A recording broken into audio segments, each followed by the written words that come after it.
Nindot kaayo tan-awon kung kita mga babay na ay pakabana sa atong kaugalingon.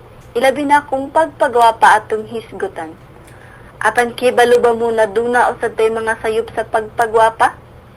Una, matulog nga adunay make-up ug mao kini hinungdan nga mubara ang mga hugaw sa imong panit. Din dili kini makaginhawa mauna no nang makaingon sa bugas-bugas sa naong.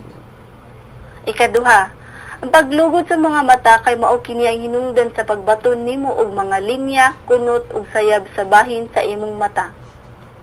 Ikatulo, dili ka dapat mag-testing-testing sa mga make-up sa counter o sa uban pang mga departamento kay wala gyud ka masayod kung si Kimsa o giunsa paggamit kini sa uban.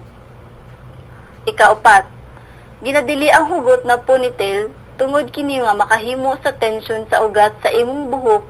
Din ang resulta nini ang pagsibog sa imong hairline sama sa lastiko na imong ginagamit. Ikalima, ang sobrang pagbutang og exfoliant na mas delikado kini sa imong panit na mahinungdan sa marka ug sunog sa naong.